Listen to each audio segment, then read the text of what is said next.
from Maria Zach. And this is talking about the elections. Go ahead. Good morning. I'm Maria Zach from Nations in Action, and we are an organization that's devoted to transparent government, transformative politicians, trustworthy parties, and truthful media. The Italian Secret Service actually received information from Arturo's girlfriend, he considers wife because they've been together so long. Her uncle is part of the Italian intelligence services. She said, Uncle, Arturo came home and said he doesn't understand why we're stealing America's election. They immediately go to Leonardo and investigate. Arturo confesses. The Italian intelligence services reach out to us November 18th. They said something happened. We're watching a coup d'etat in the United States of America. They were fearful of meeting with anyone. There were 2 affidavits that were delivered into Congress, and they were delivered from Italian citizens that contacted us. Intelligence agencies had been trying to reach out because their country had already fallen.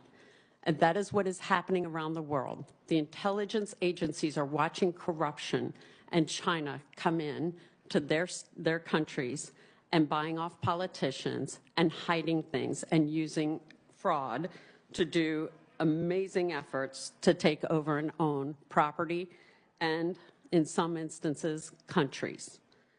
So today I'm going to play for you an audio tape that should shock you all. It'll shock America. This is the first place I have chosen to testify in. I could have walked into any state. I know my way around. We've already proven my credentials. I know government affairs. I can walk in, and when I play this for you, and why Kansas? Because Kansas was a pro-Trump victor of electors. But I would argue you don't know. You do not know the real result of your election. You also probably have not been made aware of what was occurring in Italy. Leonardo, the defense contracting firm, had some strange occurrences happening with people coming in and out that the intelligence services witnessed, of people coming from Frankfurt into the Italian U.S. embassy in Rome on Via Veneto. This instance enabled individuals to come forward and supposedly, according to the Italian intelligence services, work with Leonardo to change the results of the United States election. But more frightening is that they claim there were 47 to 52 presidential elections around the world, and they now have telemetry experts, over 200, that speak foreign languages that are all different. So what you are dealing with is a very calculated attempt to take down presidencies and control countries. So this audio that I'm about to play for you is from an individual who was a member of the CIA and the State Department. His name is Larry Johnson.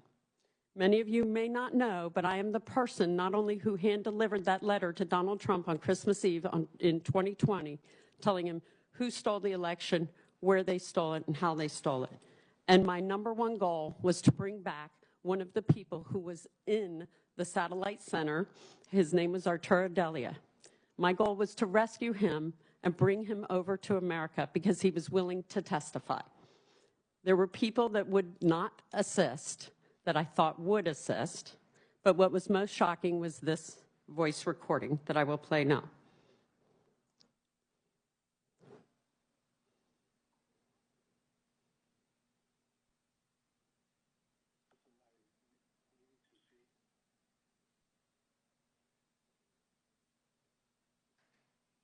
Maria, hi. Larry Johnson. We spoke yesterday. Listen, I needed to see if you would help us get in touch with the lawyer, because after you talked to him yesterday, he went missing. We have people in Italy now and are ready to have the person that's in jail. We've got a national security team that can extradite him and bring him back safely to the United States. So that's already lined up. There's no need for an airplane because the airplane is going to be provided and witness protection provided. If you could call me at your convenience, 301-442-5957. That's our United States government, supposedly, national security, that are going to go rescue Arturo Delia. Anyone know about that? Probably not. Anyone? Because most Americans had this truth hidden from them, that there was an operation, supposedly, but the number one thing that they were looking for in the beginning of that message was where the lawyers were and the people who did the affidavits who were being hunted to be killed. These are brave people around the world that are trying to tell the truth and having great difficulty with the United States government apparatus. Telling the truth is not easy, and people are risking their lives. So that was the transcript. So you ask, okay, what proof is there? Well, I would definitely consider that, sir, Mr. Chairman and members. That is called proof. That needs an investigation. Where is our law enforcement? It should be at the local, state, and federal levels immediately to investigate Larry Johnson and the activities that he did in the United States during this whole event. You know, everyone says if you see something, say something, right? We're all supposed to see something, say something, and then what happens? You get blasted. We had patterns of illegal activity across the country. We had people not matching signatures on the ballots. We had witnesses galore filling out affidavits. I'm so proud of the team at Nations in Action because they filed many, many, many affidavits. They saw the computers actually online and there are photographs. So if anyone says the machines weren't online, that is false.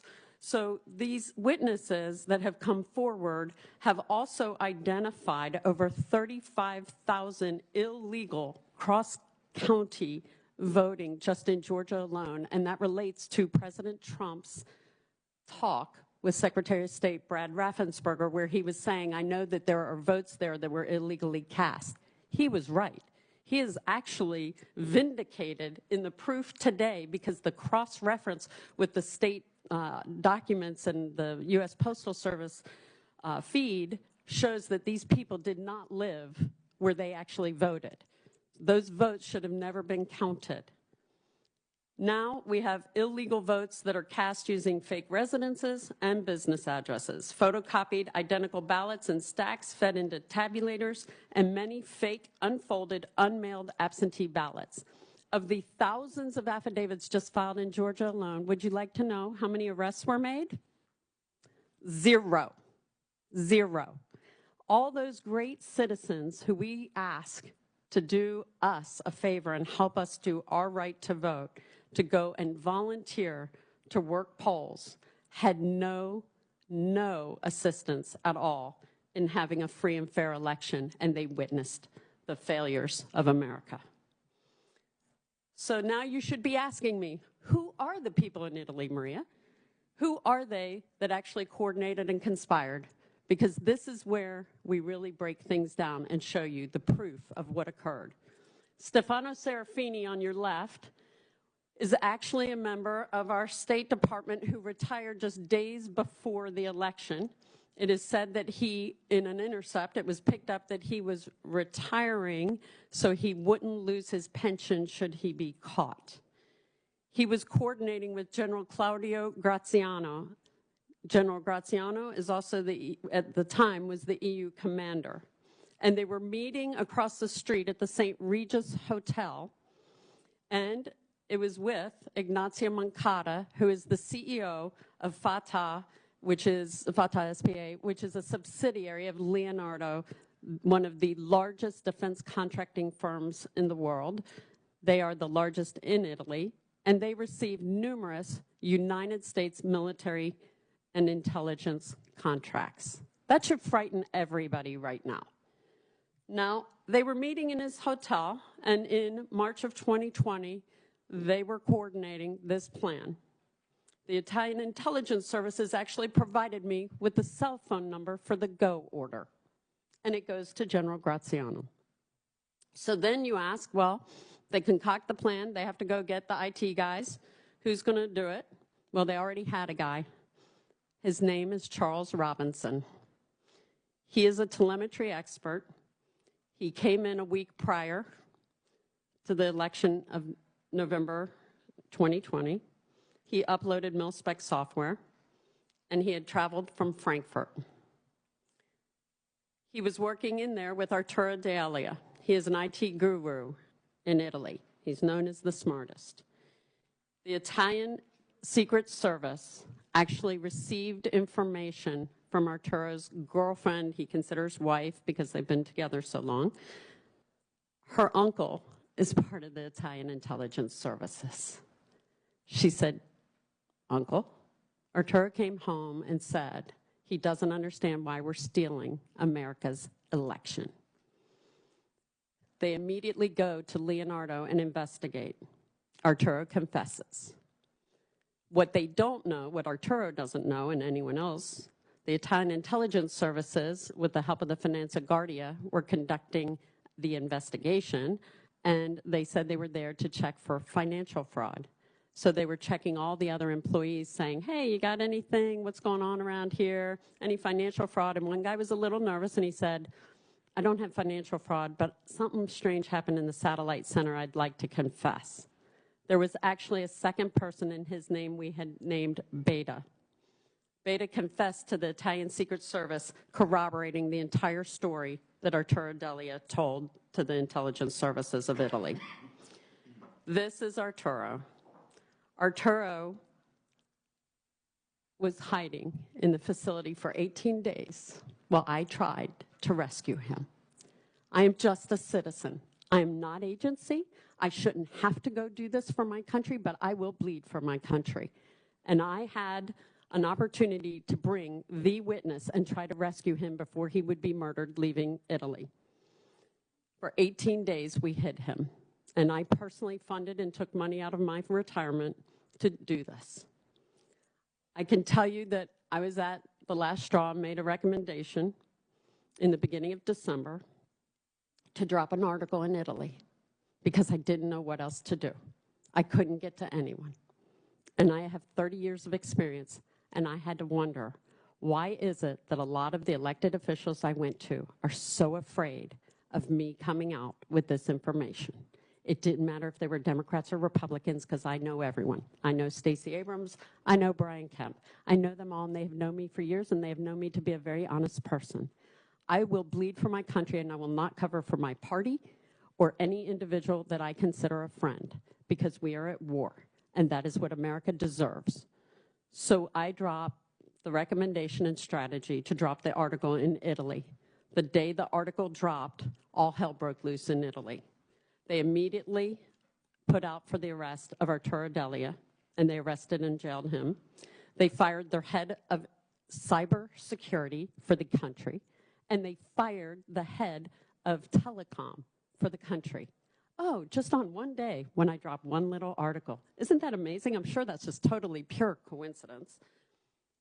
So the timeline. We did an extensive timeline of what was occurring as this was happening. We knew that the meetings were taking place from March of 2020 and then into the summer. November, the first week in November, the crew arrived to the U.S. Embassy. There were data thrusts during the election because they said they couldn't keep up with all the votes and switching them.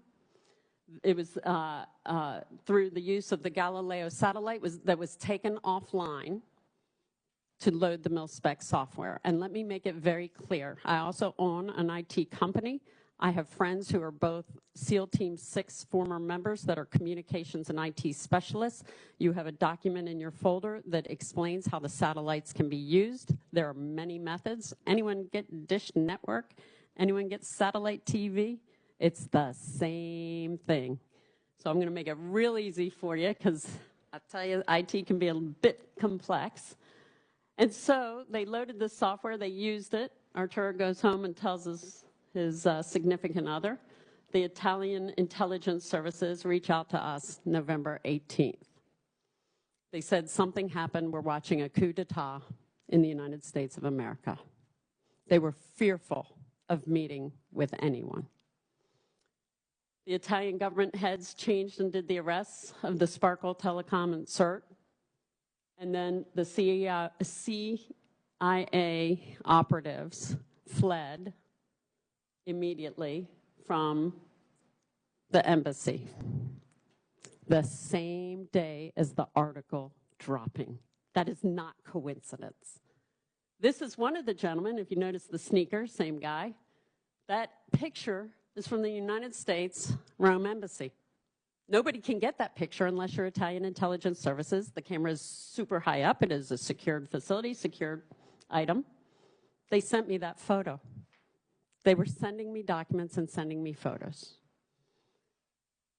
because they knew there was nobody in the United States Rome Embassy that they could trust.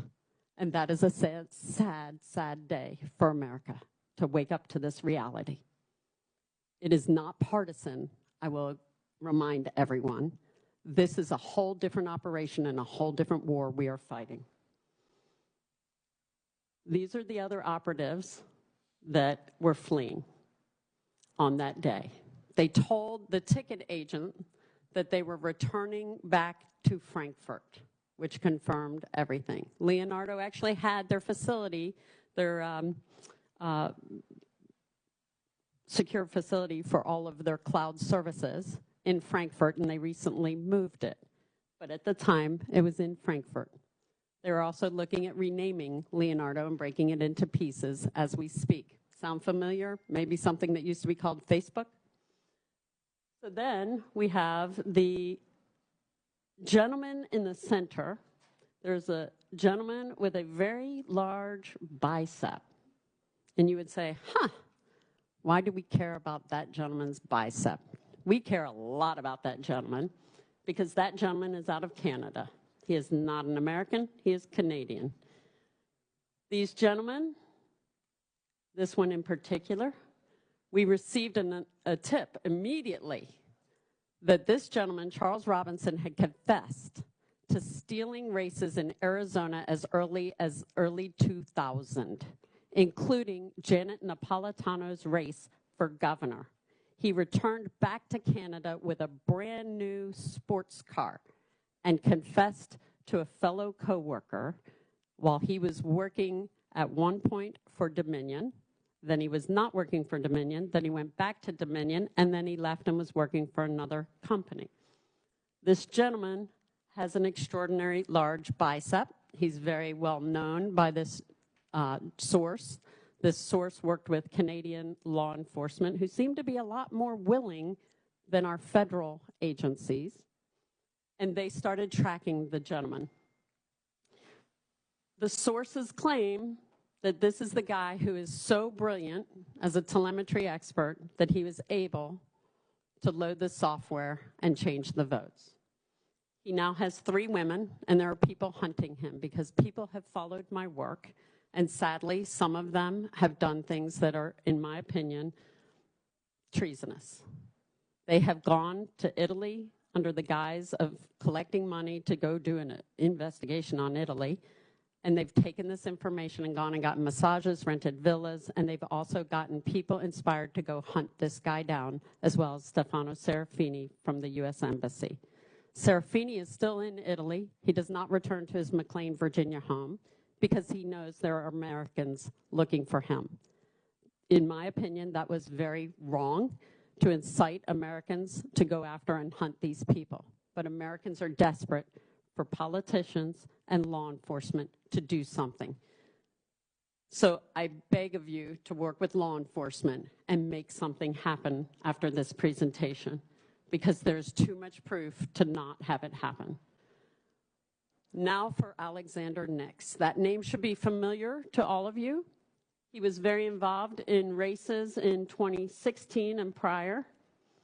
He was involved in the Cruz campaign. He was involved in the Trump campaign. And he was fined and part of the use of people's data from Facebook, a huge, massive fine that Mark Zuckerberg had to pay. And I always found it odd. Why would Mark Zuckerberg be working with the IT guy from Cambridge Analytica out of London, and yet they're working to help Republicans? That doesn't seem to make sense because Mr. Zuckerberg seems to be on the other side. Well, the Italian intelligence services immediately started giving me downloads on all the people, including sending me their picture and phone numbers out of their phones, showing and verifying that they not only knew who they were, they had relationships. One person actually drove Alexander Nix to the CEO's office at Leonardo in Italy. Now, you must ask yourself, why would an IT guy who has a voter technology actually be going to a defense contracting firm in Italy? Doesn't make sense, does it? No, it doesn't. And so you have to ask, okay, so Alexander Nix, is he MI6 like the Italian intelligence services says? Was he in meetings in America with CISA, the security association that was ensuring our elections? I am told that he was actually given permission and attendance of our election integrity and security meetings in the United States federal government as late as October of 2020. And he is a British citizen. He is not American, and he ran an IT company as his cover called Cambridge Analytica, where there are movies by Brittany Kaiser and others, Chris Wiley, who are two very liberal Democrats who came out, they saw something and they said something. And these people know something is wrong, and they have written books, and I highly recommend reading those. So while this was going on, the Italian intelligence services started telling me how things were breaking down in Italy, and the Italian government was going to collapse. I am not one who's ever received an intelligence briefing in my life. I was a lobbyist, state lobbyist. You know many of people just like me. And so all of a sudden I'm being told that Joe Biden called Matteo Renzi, who was the former prime minister, prior to the collapse of the government, and he said, I need you to take down Giuseppe Conte as the prime minister. Within 3 weeks, Giuseppe Conte was down and Italy was in total chaos. That is proof that the intel intercepts that I was receiving were factual. Now, Conte was not real happy about going down, but he was given millions of dollars, we were told, in a California bank. These are banking issues as well. There were movements and pallets of cash, including the information that I supplied to Special Counsel John Durham. You are the first government agency that I am making this very clear to everyone. John Durham is in possession of documents from me that include the moving of pallets of cash by Barack Obama through the Dubai embassy. Our United States government CIA agent was present. $400 million were moved from there with the help of Italians, and the Finanza Guardia in Italy knows. And they supplied the names of the people in the room, and now we need you to get your United States senators and your congressional delegation, and I don't care what party they are, and they need to work together, because stealing from the American families in Kansas is wrong. And they stole $400 million and put it in the Merrill Lynch in Geneva, Switzerland. That is evidence that is sitting before us today. This story gets worse and more horrifying for the citizens of Kansas and America. So we knew that the plot was going to continue. They were going to try to kill Arturo Delia. We knew that they were chasing the Italians that were helping us. They have been threatened. They have been in car chases. They have had their cars roll over and people injured. And there have been many Italians who have been murdered. 5 government officials in March alone were murdered, including an ambassador. A brand new appointment to the cabinet was murdered the very day he was appointed. With that, Mr. Chairman, I yield the floor for questions. Okay, do we have questions? You gave us a lot. It's awful hard to grasp everything all you're saying, and a lot of it's very new for us. Yes, sir.